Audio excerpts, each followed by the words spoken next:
hey guys, welcome back. Another day, another video. Wait, ये कौन से मोड में है मुझे नहीं पता चल रहा। एक सेकंड, इसका मोड कौन सा पहले चेक कर लेते हैं। अरे कहाँ गया? परफॉर्मेंस मोड ABS ऑन, ठीक है। तो ये है हमारा हिमालयन 450 2025 एडिशन 2025 मॉडल। तो ये है, आज मैं इसका ओनरशिप रिव्यू दूंगा, मतलब देने जा रहा हूँ। तो देखो जो भी है, आपको अभी मैं थोड़ा सा राइड रिव्यू दिखा रहा हूँ। अगर मैं इसको सीधा कंपेयर करूँ अपनी NS400 से, तो एक ये ऑफ रोडिंग बाइक है। ऑब्वियसली इसमें इसके सस्पेंशन वगैरह अच्छे होंगे, मेरी वाली से तो लाख गुना ज़्यादा अच्छा है। तो ये हो गया स्पीड ब्रेकर, ठीक है, ये स्पीड ब्रेकर हो गया। एक्चुअल में इसका जो सस्पेंशन है इसको काफ़ी नीचे कर रखा है अभी, क्योंकि वो जो अरिंदम हो उसका हाइट वो नहीं होता है, उसका हाइट पहुंचता नहीं है। तो इस वजह से, हाइट के वजह से पहुंचता नहीं है। ये रास्ता सुनसान है और सही भी नहीं है, तो इसलिए उन्होंने जो बुलाया मैंने रोका नहीं। तो ये जो रोड है एकदम रोड होने को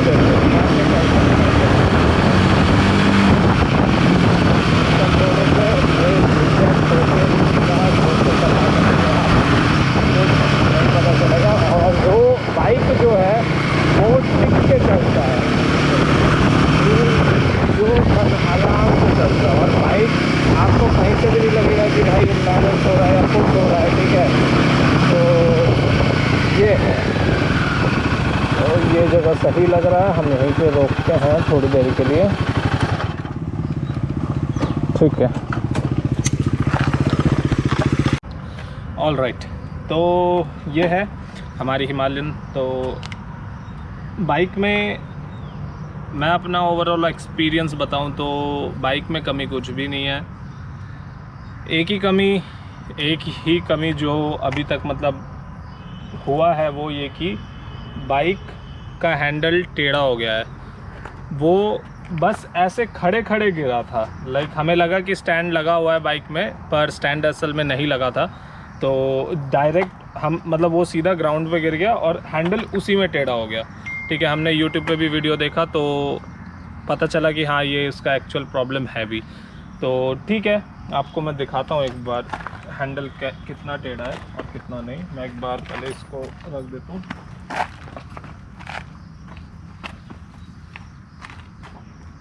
हाँ, तो मैं दिखा देता हूँ हैंडल कितना टेढ़ा है। ये देखो, हैंडल जो है ऐसे है, एक्चुअल में हैंडल ऐसे है, ठीक है।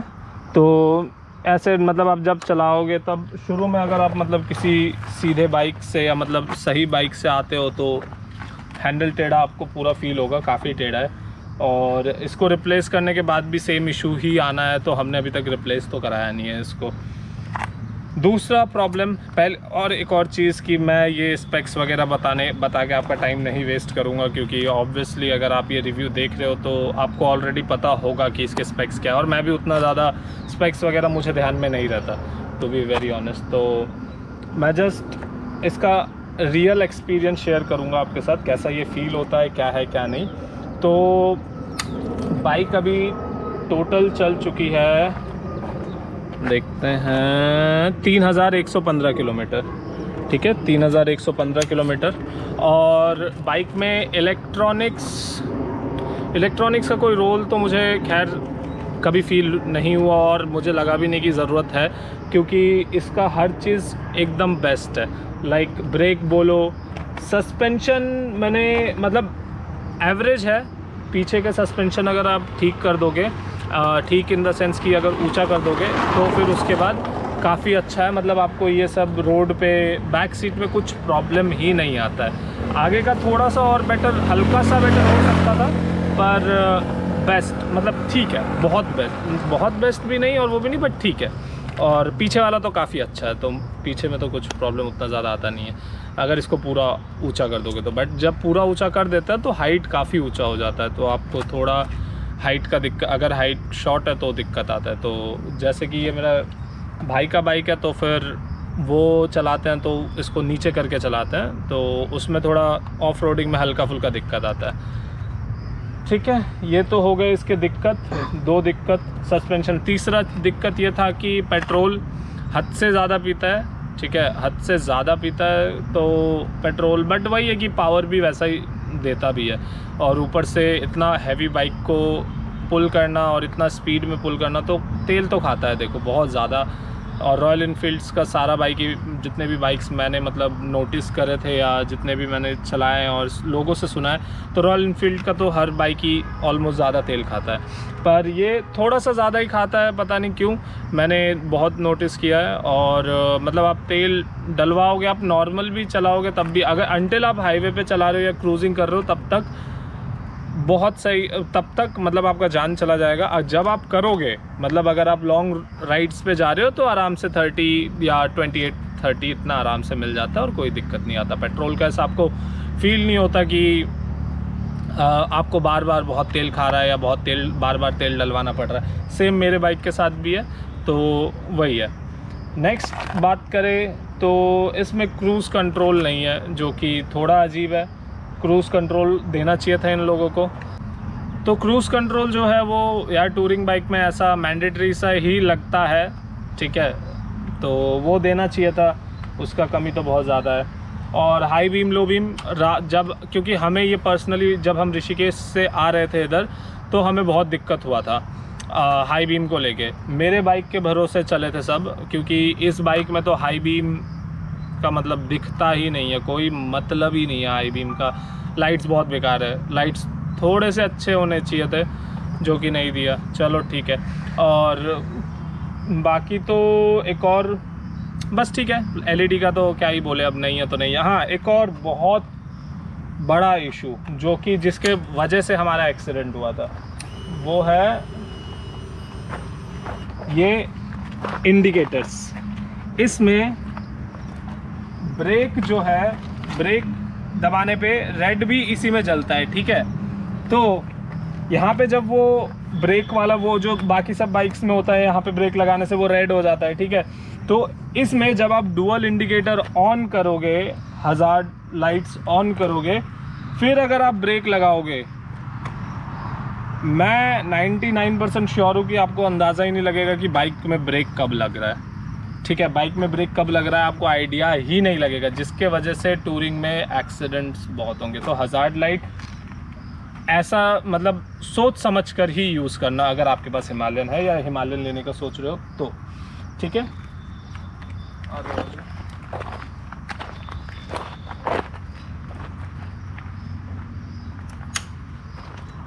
तो हज़ार्ड लाइट की वजह से हमारा एक्सीडेंट तो मतलब हुआ था, और आपका दिक्कत, काफ़ी ज़्यादा दिक्कत आता है। और क्योंकि इसको थोड़ा अलग रखना चाहिए था, मेरे मतलब बहुत ज़्यादा ज़रूरी है, इन लोगों को ना अलग करके रखना चाहिए था। ब्रेकिंग वाला जो लाइट है उसको अलग, और उसमें मतलब इंडिकेटर्स का लाइट अलग, ऐसा रखना चाहिए था। चलो वो भी ठीक। नेक्स्ट, इसका शीशा बहुत ज़्यादा वाइब्रेट होता है, और वाइब्रेशन का इशू तो देखो है, ठीक है। इशू मैं ये नहीं कहूँगा कि अगर आप नॉर्मली चला रहे हो तो है, बिल्कुल भी नहीं है।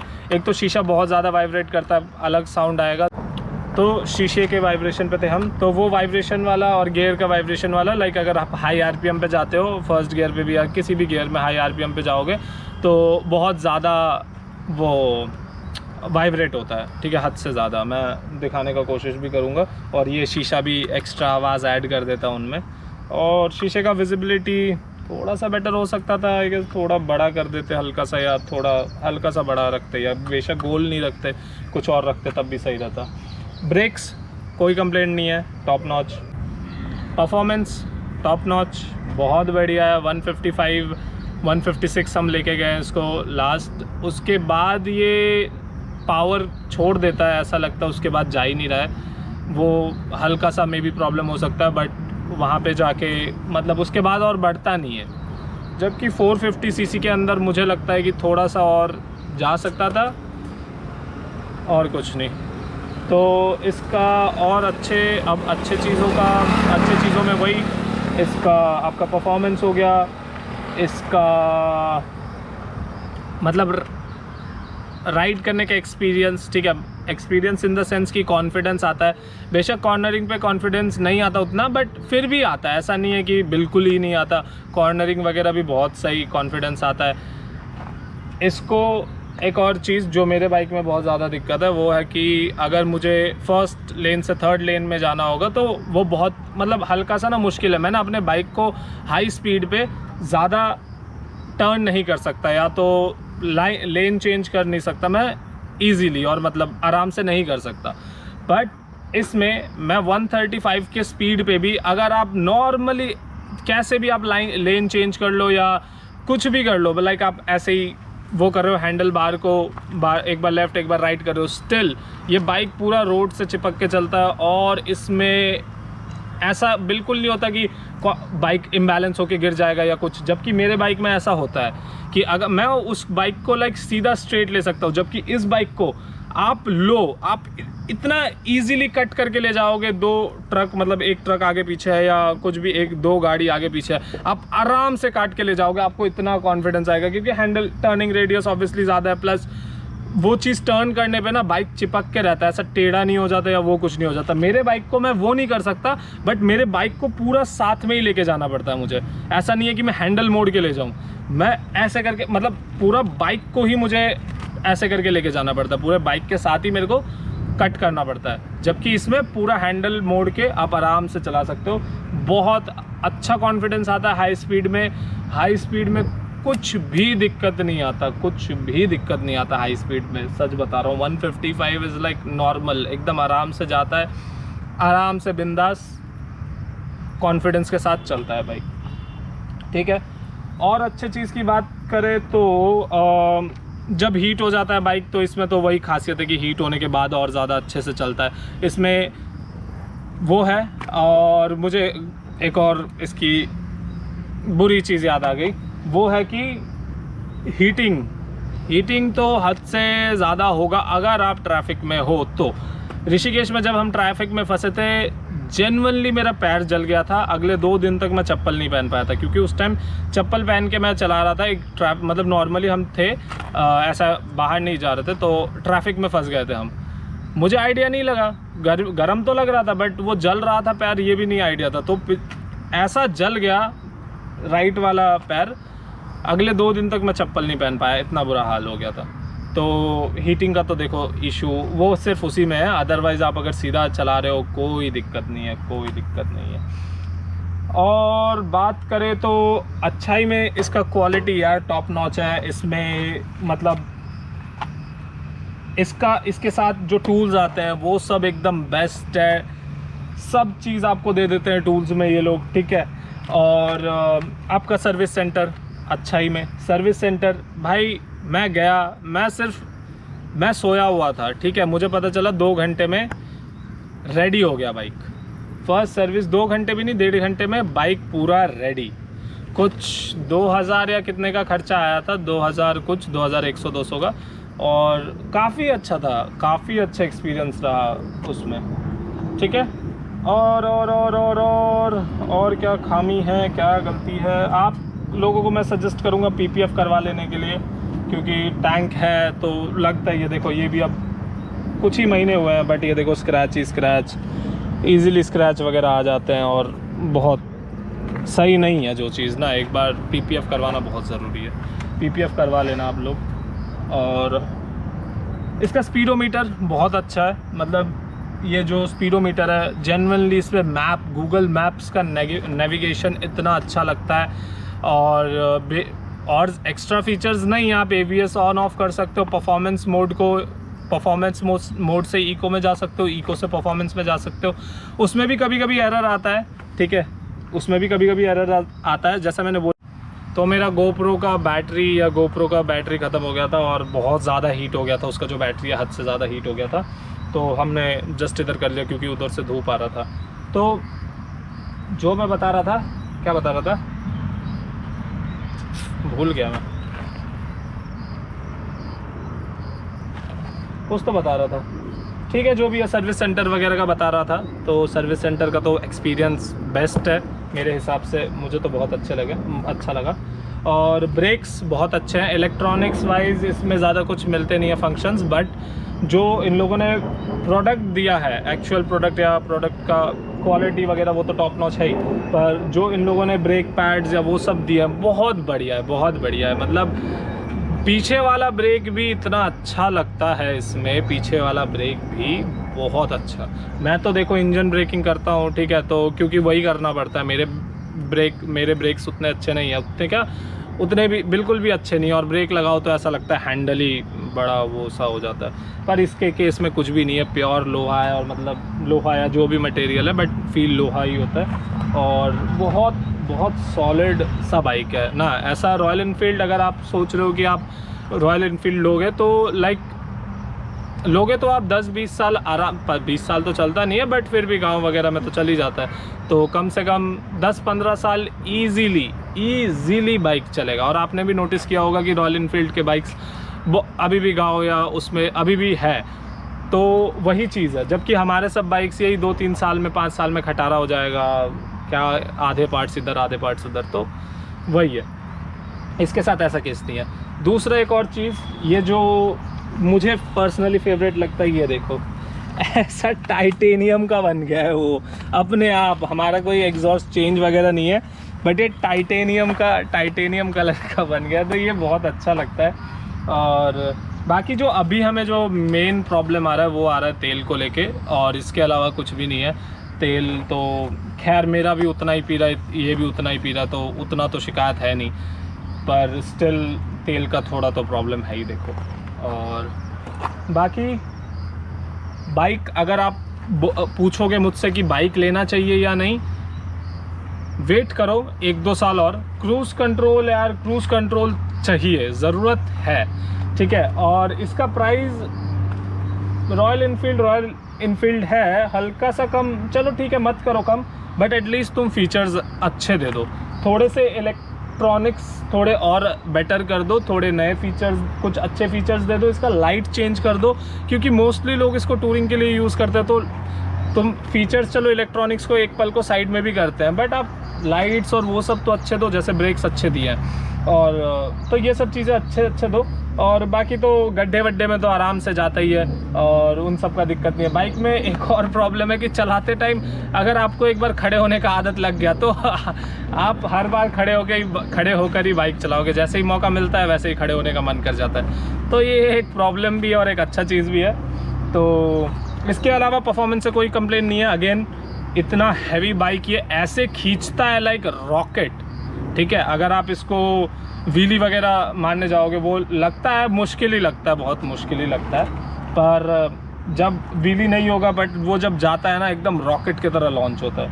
तो अगर आपको बाइक लेना है, आपको चाहिए कि आपको प्रोडक्ट क्वालिटी मैटर करता है, और आप ऐसे हो जो कि आप इवन इससे आप आराम से रेस वगैरह कर सकते हो। यार मेरा पुराना वाला वीडियो देखो आप, पुराना वाला वीडियो देखो, उसमें मैंने जिसमें 0 to 100 किया था, तो आपको आइडिया लग जाएगा। काफ़ी अच्छा भागता है यार, 155 बहुत है, और वो इजीली अचीव करता है। बेशक 450 सीसी के लिए शायद से कम है, क्योंकि R15 वगैरह भी तो चलो 150 चला ही जाता है, बट थोड़ा सा फिर भी मतलब बहुत अच्छा है। आपको उस स्पीड पे जाके कुछ ऐसा लो कॉन्फिडेंस नहीं आएगा, काफ़ी हाई कॉन्फिडेंस आएगा, और बाकी सब चीज़ें आएंगी।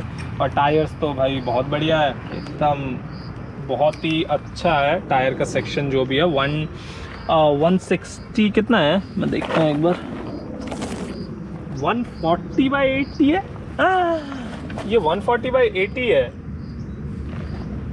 बट मुझे तो लगा था 160 है।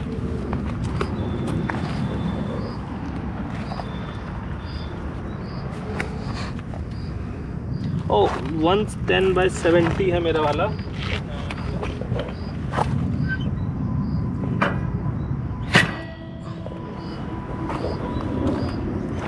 वन 150/60 है यार मेरा, तो मेरा 150/60 है। और जबकि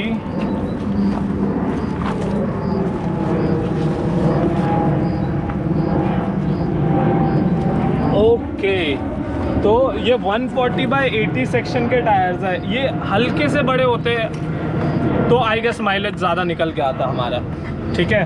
पर टायर यार थोड़े तो छोटे हैं, बट वही है कि थोड़ा बड़ा तो मतलब मोटा लगता है, ठीक है। पीछे से देखने में बहुत अच्छा लगता है नो डाउट, बट यार मेरे हिसाब से थोड़ा सा बड़ा होना चाहिए था इसका, तभी मतलब वो माइलेज का भी इशू हो सकता है, क्योंकि यार 140/80 है तो थोड़ा सा बड़ा देना चाहिए था। हमें लग रहा था कि 160 है, पर अभी जस्ट देखा हमने तो 140 है, तो ठीक है कोई नहीं, अच्छा ही है, हमें तो कोई ऐसा कुछ प्रॉब्लम है नहीं। तो बस इतना ही सब कुछ था। अगर कंक्लूजन अगर आपको लेना है बाइक, अगर आप वैसे पर्सन हो कि जिसको लाइक आप श्योर हो कि आप दोबारा बाइक चेंज नहीं करोगे, आपको इन्वेस्ट नहीं करना, मतलब इन्वेस्टमेंट तो नहीं होता खैर, पर अगर आपको दूसरा बाइक नहीं लेना और आपको बाइक चेंज नहीं करना है तो डेफिनेटली इसके साथ जाओ। आपके बच्चे भी इसको चलाएंगे एंड वो भी बहुत खुश होंगे, सेम पावर फील होगा।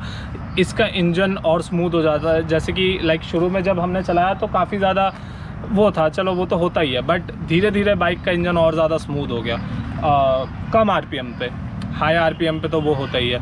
और हाँ बाकी ये ऐसे बाइक्स में से है जिसको मतलब आप जितना खींचो उतना खिंच जाता है, ऐसा कुछ प्रॉब्लम नहीं आता। हाँ तेल बहुत पी जाएगा पर खिंच ज़रूर जाता है, एक अलग सा साउंड आता है जैसे ही आप रेव करते हो, लाइक कुछ आरपीएम्स के बाद जाने के बाद एक अलग ही साउंड आता है, एक गुर्राने का साउंड। फिर उसके बाद वो तेल बहुत ज़्यादा पिएगा बट वो चलता भी है, ऐसा कुछ है नहीं कि आपको रुकना पड़ेगा, परफॉर्मेंस ड्रॉप हो जाएगा हल्का सा हीट होने पे।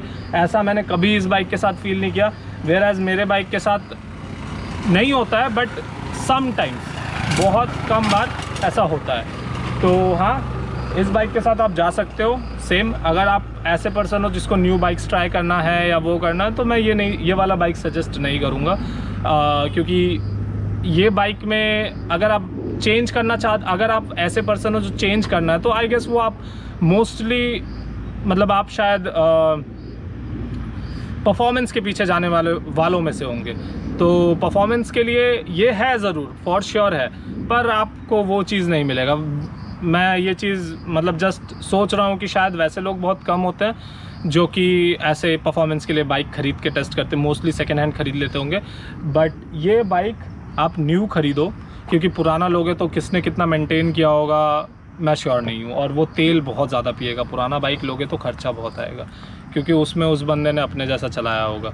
तो इसलिए मैं बोलूँगा आप पहले तो 1-2 साल का 3 साल का वेट करो जितना भी हो, क्योंकि अभी हिमालयन का 750 भी शायद आएगा। तो इसका थोड़ा प्राइस का तो खैर ये लोग बाइक्स का प्राइस मैंने कम होते हुए ज़्यादा देखा नहीं है कभी, तो आप बट फीचर्स का एक्सपेक्ट कर सकते हैं कि एटलीस्ट क्रूज़ कंट्रोल दो, और इसके अलावा इसके हैंडल्स थोड़े सही कर दो प्लीज़, क्योंकि बाइक तो यार ये गिरता ही है। ये यहाँ नॉर्मली रोड पे गिर के ऐसा हो गया, ऑफ आप अगर कहीं पे जाओगे टूर करने तो वहाँ पे भी तो गिरेगा ही ना, कभी ना कभी तो गिरेगा ही। तो इसका मतलब ये थोड़ी होता है कि टेढ़ा हो जाएगा एक बार हल्के से गिरने पे, और अगर टेढ़ा भी हो जाता है तो सोचो पूरे टूर पे आपको वैसे टेढ़ा हैंडल करके लेके आना पड़ेगा वो।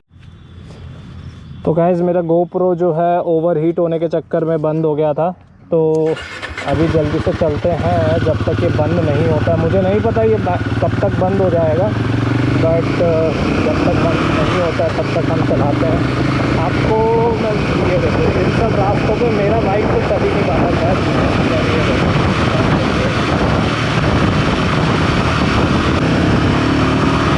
तो मैं जो साउंड सुनाना था मुझे, ये देखो, मुझे नहीं पता कैमरा में आएगा या नहीं, ठीक है, बट मैं ट्राई करता हूँ वो साउंड का।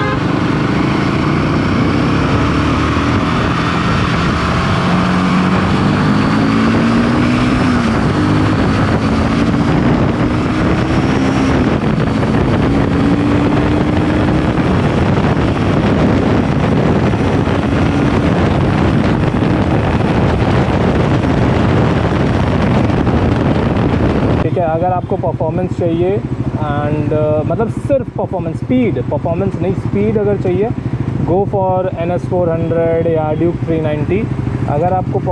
अगर आपको ऐसा बाइक चाहिए जो सालों साल चले और सालों साल चलने के साथ आपको मतलब काफ़ी एक प्रीमियम या लग्जरी जैसा फील कराए, तो definitely go for Royal Enfield. और टूरिंग्स वगैरह या ऑफ रोडिंग वगैरह में अगर आपका इंटरेस्ट रहता है या देख के आपका भी बहुत ज़्यादा मन करता है, then go for Royal Enfield.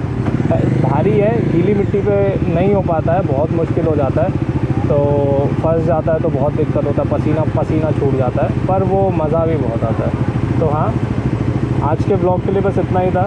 कोई पार्ट मैं मिस कर गया हूँ, अगर मैं कोई पार्ट मिस कर चुका हूँ तो वो मैं अगले किसी वीडियो में कवर अप कर लूँगा, बट आज के लिए इतना ही था।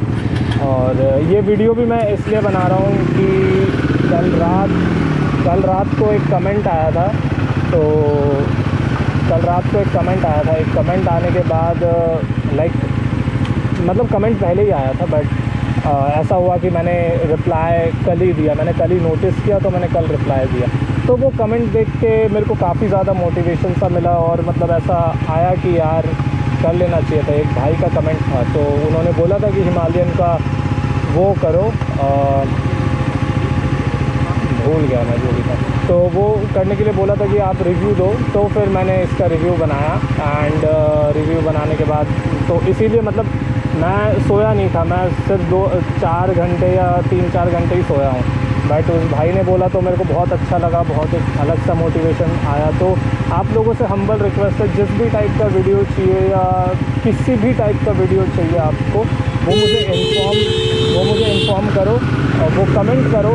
बेशक कैसा भी आपका कमेंट हो, बट मेक श्योर कि कमेंट कर दो कि आपको किस टाइप मतलब ऐसा वीडियो देखना है या वैसा वीडियो देखना है। आप बस एक बार कमेंट कर दो, बाकी बनाने का काम मेरा है। मैं पूरी कोशिश करूँगा कि वीडियो बनाऊँ अच्छे से, तो आप बस कमेंट कर दो। इसके अलावा कुछ नहीं, आपको सब्सक्राइब भी करना चाहिए, कोई इशू नहीं है भाई साहब, आप कमेंट ज़रूर कर देना, क्योंकि उससे मुझे एक अलग ही मोटिवेशन या जो भी बोलो मुझे बहुत अच्छा लगता है। तो इससे मेरे को मोटिवेशन मिलता है वीडियो बनाने का। बस एक कमेंट कर देना, बस इतना ही था। Thank you so much for watching this video till the and. जिन्होंने देखा उनका भी थैंक यू, जिन्होंने नहीं देखा उनका भी थैंक यू। बस आज के लिए इतना ही था, मिलते हैं अगले किसी वीडियो में। मैं एक चीज़ दिखाना भूल गया था, खड़े होके चलाना। ये देखो, ये बहुत ज़्यादा मज़ा आता है इसको खड़े होके चलाने में ना, लाइक हेवन। तो बस अपना हो गया आज का यहीं पे ख़त्म, चलो।